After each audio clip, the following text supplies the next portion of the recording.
Welcome to the Spiritist Companion Podcast. My name is Yuri Castro, and I'll be your companion on this journey where we study, reflect, and put Spiritist teachings into practice. If you enjoy what you hear, don't forget to follow our pages, to subscribe, and to send this podcast to someone else too, so we may spread the seeds of light together. Today we will reflect on a deep and often challenging chapter of the Gospel according to Spiritism, chapter 18, titled Many Are Called, Few Are Chosen.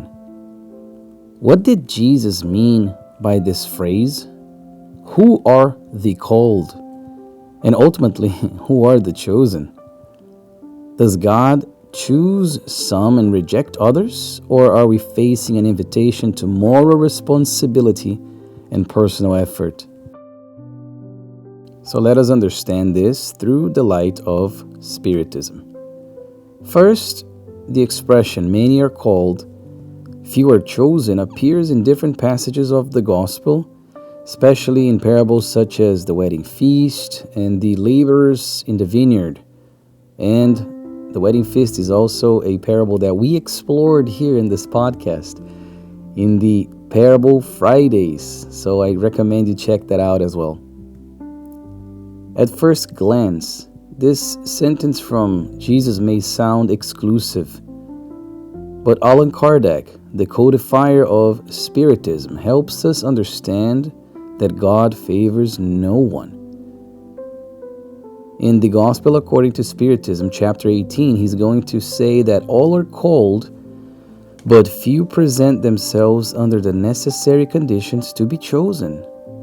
In other words, the call is universal. The choosing, however, is linked to how we respond to that call.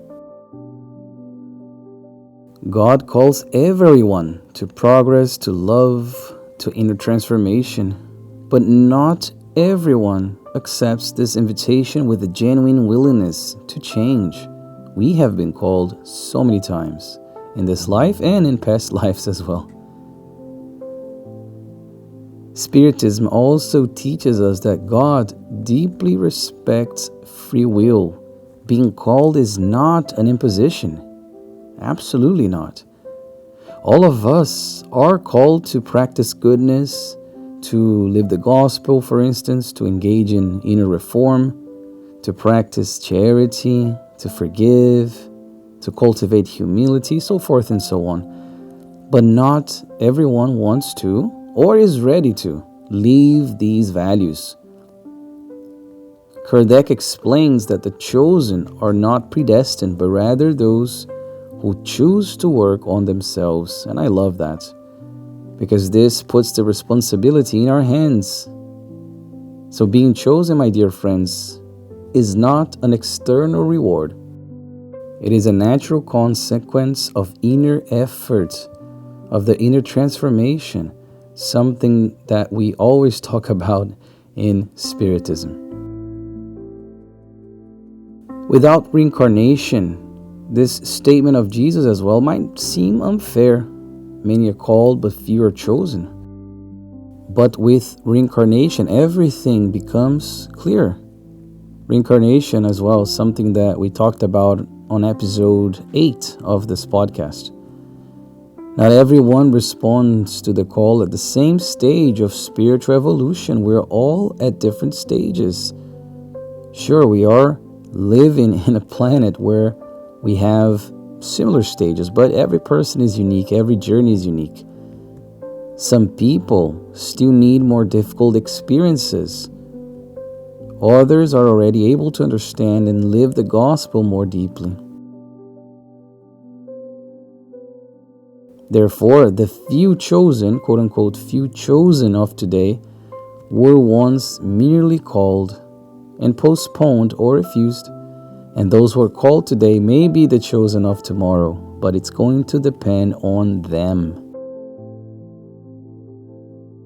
The Spirit author Emmanuel, who wrote through Chico Xavier, he reminds us that the gospel is not theory. He says Christianity is not a promise of ease, but a roadmap for elevation. To be called is to hear the message. To be chosen is to live it. It is not enough to know the gospel, attend a Spiritist center, or listen to lectures, listen to podcasts. We must apply this information. We must apply this knowledge in our lives. Our dear Master Jesus does not ask how much we know, but how we live with what we know. Joanna De Angelis, a spirit author who wrote through Divaldo Franco, she says that spiritual knowledge without practice becomes an emotional burden. Interesting, no?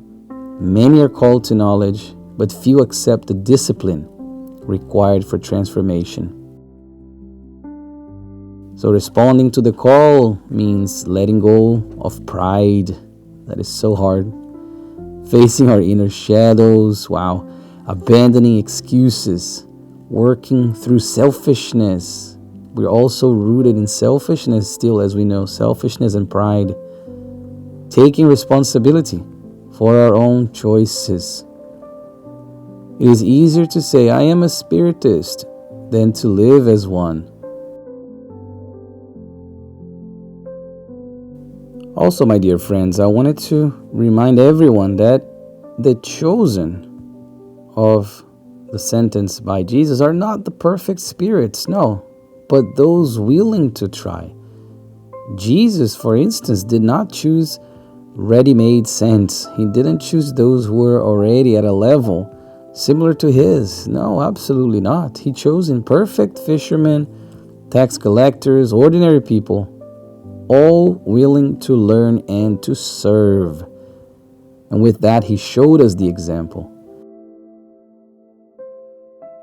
To be chosen is to say, even with difficulty, I want to try to be better today than I was yesterday. Because in the end, that's what it is. It's us against ourselves. In this chapter, Kardec is also going to bring that quote from Matthew 7, chapter 13, where Jesus talks about the narrow and wide gates or doors, where he says, enter through the narrow gate, for wide is the gate and broad is the road that leads to destruction, and many enter through it. But small is the gate and narrow the road that leads to life, and only a few find it. Allan Kardec talks about how wide is this door to damnation, because evil passions are numerous and the vast majority of humanity follows this pathway. Of course, and the salvation one is much narrower. The gates to salvation is much narrower because we are obliged to exert greater control over ourselves in order to dominate these evil tendencies. We are all still very much spirits evolving to a greater state in our spiritual evolution. So we still have these lower passions. We still have all these things that we are fighting against that can oftentimes hold us back. If we were called, but we were not ready to change, not willing to do the work of inner transformation, and we only had one life, what would happen? It's impossible to conceive a fair, loving God that would only give us one chance, even though He knows that we are imperfect spirits, imperfect beings, bound to make mistakes. That's why the law of reincarnation explains so much. So how can we apply this teaching in daily life? Well, my dear friends, I brought 5 practical reflections for us. Number 1, ask yourself daily, how am I responding to the call of goodness today? At home, at work, in traffic, in social media, how am I responding to the call of goodness today? Number 2, turn knowledge into action. It is not enough to know what charity is. We have to practice it. It is not enough to understand forgiveness. We have to exercise it. Small daily actions build great transformations. Even if we're just doing a little bit, we're already doing something in the right direction.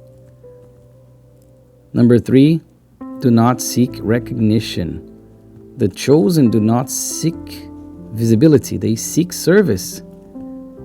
Jesus was clear. He says, whoever wants to be the greatest must be the one who serves. So when we are called to serve, let us be chosen. Let us choose to serve. Number 4, accept trials as invitations. Life's difficulties are not punishments, but calls to growth, as we talked about before on divine justice.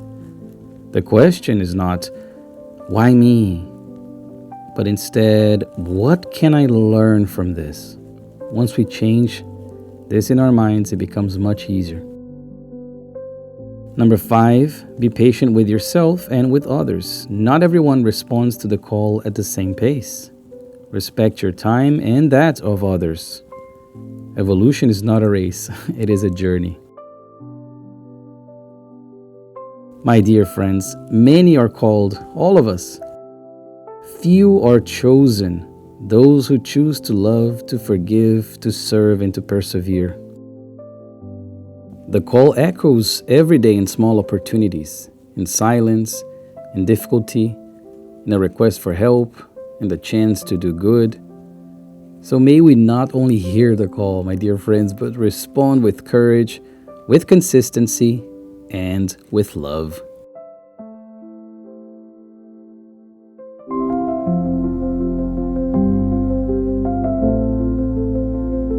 Thank you so much for being with me today in another episode of the Spiritist Companion podcast. I hope this message was helpful, even if just a little bit, and if it was helpful, please share it with someone who may also be needing to hear about the call of life. Until we meet again, stay in peace, walk in faith, and keep responding to the call of goodness. With fraternal love, your Spiritist companion.